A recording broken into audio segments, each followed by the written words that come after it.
Deus tem planos para cumprir em nossas vidas.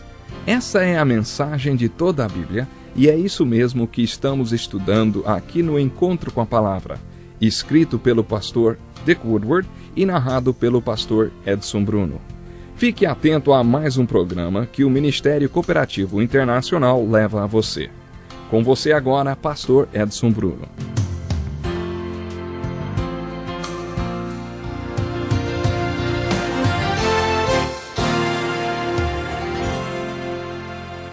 Bem-vindo ao Encontro com a Palavra. Estamos felizes por contar com você para mais um estudo do livro mais importante do mundo, a Bíblia.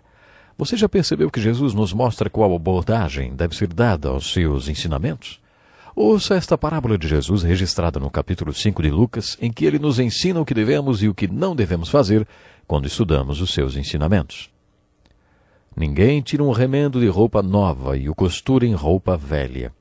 Se fizer, estragará a roupa nova, além do que o remendo da nova não se ajustará à velha. E ninguém põe vinho novo em vasilha de couro velho. Se o fizer, o vinho novo rebentará a vasilha. Aí o vinho se derramará e a vasilha se estragará. Ao contrário, vinho novo deve ser posto em vasilha de couro novo. E ninguém, depois de beber vinho velho, prefere o novo, pois diz: o vinho velho é melhor. Há muitas palavras de Jesus referentes ao modo como seus ensinamentos devem ser abordados, e a parábola do semeador é um exemplo clássico. Nessa parábola, Jesus nos fala como devemos responder a sua palavra e também como isso é importante. O modo como respondemos à palavra de Deus e aos ensinamentos de Jesus determinará como aproveitaremos seu ensino. O que esse texto sobre o remendo, um dos meus favoritos, tem para nos ensinar, hein? Jesus diz que quando você quer remendar uma roupa velha, não deve usar um pano novo. Qualquer costureira vai explicar que se você fizer isso, o pano novo vai puxar o pano velho e aí o buraco será ainda maior. O que Jesus está dizendo é que o seu ensinamento pode rasgar o ensino da religião estabelecida. A religião estabelecida fazia outra abordagem das Escrituras e, como vimos no estudo do Sermão da Montanha, Jesus mostrou que não podia coexistir com ela. Jesus estava ensinando que não dava para pôr um remendo em cima dos velhos ensinos da religião estabelecida. Junto com esse ensinamento, Jesus faz também uma ilustração de como eram as pessoas que o ouviam pela primeira vez. Aquelas pessoas sabiam que não se pode pegar um vinho novo, não fermentado, e colocá-lo numa vasilha de couro velho. Naquele tempo eles colocavam o vinho em sacos de couro de cabra e todos sabiam sobre o que Jesus estava falando. Se você pegasse um vinho novo, não fermentado, e o colocasse num saco de couro velho, quando eles pendurassem aquele saco na parede, como costumavam fazer, o vinho fermentaria e se expandiria dentro do saco. Isso faria pressão dentro do saco de couro de cabra, que se fosse inflexível e frágil, não suportaria a pressão e se romperia. Jesus lembrou que o vinho novo, não fermentado, deveria ser posto num saco de couro novo. E quando o vinho se expandisse e aumentasse a pressão, o saco aguentaria a pressão e os dois seriam preservados, o vinho e o saco. Anos atrás fiz parte de um grupo de pastores que se reuniu com a equipe de profissionais de uma clínica psiquiátrica. Os profissionais queriam que os pastores indicassem pacientes para a clínica que estavam abrindo. Mas logo que a clínica abriu, houve uma avalanche de pacientes e a clínica não precisou mais de nenhuma indicação. Entretanto, nós, os pastores, havíamos combinado de nos reunir semanalmente com a equipe da clínica durante um ano. E assim nos reuníamos semanalmente para analisar os diferentes problemas e decidirmos qual seria a abordagem que cada grupo daria a cada problema apresentado. Haviam 6 ou 8 pastores, um psiquiatra, vários psicólogos e assistentes sociais. Lembro-me que às vezes as discussões entre os pastores e o resto do grupo eram bem acirradas. Uma noite, depois de uma longa e tensa reunião, resolvemos sair para jantar. Quando nos sentamos à mesa, um dos psicólogos, que parecia ter passado a tarde toda com raiva de mim, desabafou: "Vocês, pastores, deixam as pessoas doentes." Eu respondi: "Ah, é? Por quê?" Ele respondeu: "Sabem por quê? Essas pessoas que nos procuram não são pagãs, são pessoas que vão à igreja e que ouvem seus sermões. No domingo elas se sentam nos bancos da igreja e dizem sim para tudo que vocês falam. Mas de segunda a sábado, elas não vivem aquilo que vocês dizem que elas deveriam viver. Vocês dizem que elas devem amar o próximo, amar o inimigo e vai por aí. Dentro da igreja, enquanto vocês falam tudo isso, elas concordam e dizem amém. Mas durante a semana fazem tudo diferente. Na verdade, elas não creem em nada do que vocês falam. Na verdade, vocês, pastores, criam conflitos nas mentes das pessoas. Esses conflitos vão aumentando, até que um dia arrebentam. Perguntei se ele estava tentando me dizer o que estava acontecendo em nossas igrejas, o que Jesus disse nesse texto sobre o vinho não fermentado e da bolsa de couro. Aí eu lhe expliquei a parábola. Olha, Jesus disse mais ou menos assim: antes de vocês se decidirem pela minha palavra, saibam que minha palavra é como o vinho novo e que vai criar certa pressão em suas vidas. Se vocês não aguentarem a pressão que meus ensinamentos provocam em vocês, podem acabar explodindo. Será que é isso que você está tentando me explicar? E ele perguntou: isso que você falou está na Bíblia? Abri minha Bíblia e mostrei o texto a ele. Ele leu os versículos e quase não acreditou e disse: é exatamente isso que estou tentando dizer a você. Você explica isso para as pessoas na igreja? Disse a ele que eu procuro deixar isso muito bem claro. E quero deixar bem claro também para vocês que estão estudando a Bíblia no encontro com a palavra. Não quero deixar você doente, nem me sentir culpado de qualquer acusação que algum psicólogo possa fazer de que falo dos ensinos de Jesus que fazem você se sentir impressionados. Jesus alertou com essa parábola que vocês podem acabar explodindo.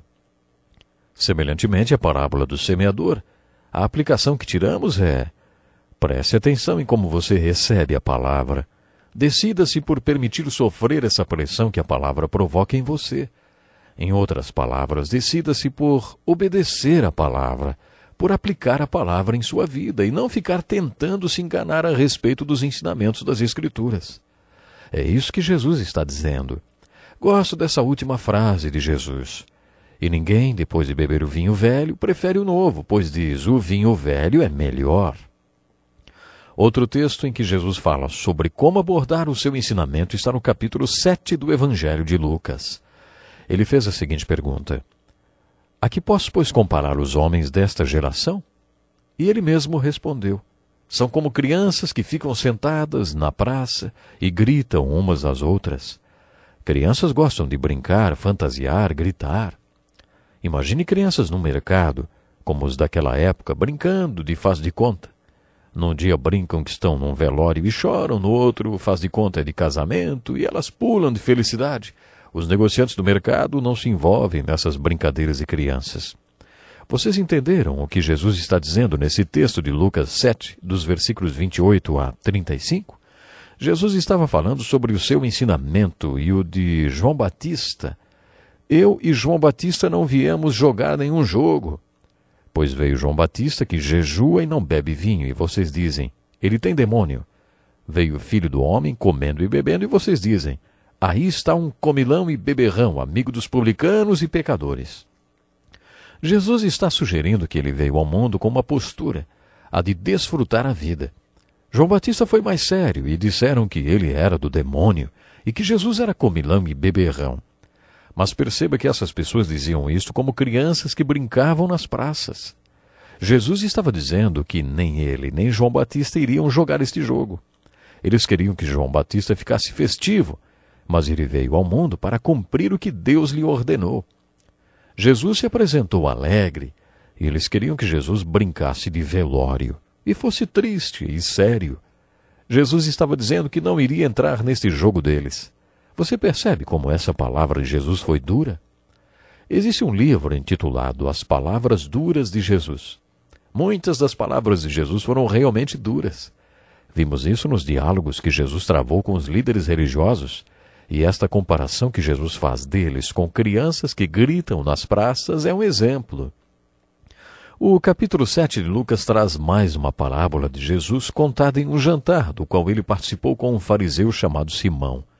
Esse fariseu convidou Jesus apenas para o encostar contra a parede. Era para isso que os fariseus procuravam Jesus. Esses encontros geralmente acabavam em diálogos ríspidos. Ouça o que aconteceu nesse jantar. Ao saber que Jesus estava comendo na casa do fariseu, certa mulher daquela cidade, uma pecadora, trouxe um frasco de alabastro com perfume e se colocou atrás de Jesus a seus pés. Chorando, começou a molhar-lhe os pés com suas lágrimas. Depois os enxugou com seus cabelos, beijou-os e os ungiu com o perfume. Ao ver isso, o fariseu que o havia convidado disse a si mesmo: se este homem fosse profeta, saberia quem está tocando nele e que tipo de mulher é esta, uma pecadora. Jesus sabia o que Simão estava pensando e disse: Simão, vou contar uma história de um homem a quem 2 pessoas se deviam dinheiro. Uma devia 5.000 reais e a outra 500 reais. Vamos falar assim. Ele perdoou as 2 dívidas. Na sua opinião, qual dos 2 devedores amou mais aquele homem? O fariseu respondeu: acho que é aquele que devia mais. Então Jesus lhe disse: você está absolutamente certo. Jesus então fez outra pergunta: o que você vê quando olha para essa mulher? Quando eu cheguei na sua casa, você não me ofereceu água para lavar os pés, mas ela lavou os meus pés com suas lágrimas e os enxugou com seus cabelos. Você não ungiu minha cabeça com óleo, mas essa mulher ungiu os meus pés com óleo perfumado. A aplicação que tiramos dessa parábola e a maneira como Jesus lida com essa mulher na sua parábola são a seguinte: os muitos pecados dela foram perdoados porque ela me amou muito. Aqueles que acham que foram pouco perdoados, amam pouco. E aqueles que, sob sua própria perspectiva, foram muito perdoados, amam muito.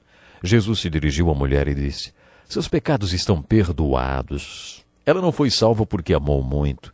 Ela amou muito porque foi salva. Aparentemente, ela já tinha se encontrado com Jesus e sua vida tinha sido transformada. Ela já tinha nascido de novo.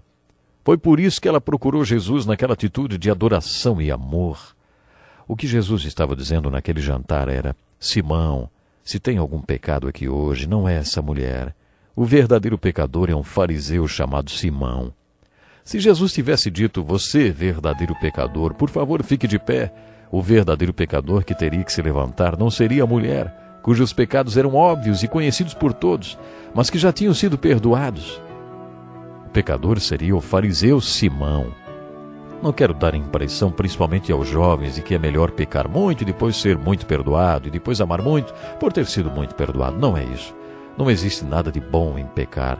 Mas aquela pessoa que sabe que foi perdoada de muitos pecados e realmente se converte e ama muito mais do que a pessoa que acha que não pecou muito. Temos que ficar por aqui hoje. Pense nisso e que Deus lhe abençoe. Que lição importantíssima. Obrigado, pastor Edson Bruno. Prezado ouvinte, coloque em prática o que você ouviu aqui. Sem dúvida, sua vida será grandemente abençoada. Este é um estudo escrito pelo Dr. Dick Woodward, na voz do pastor Edson Bruno. Escreva-nos e solicite o material. Nosso endereço é Encontro com a Palavra, Caixa Postal 2011, CEP 89201-970, Joinville, Santa Catarina. Até o nosso próximo Encontro com a Palavra.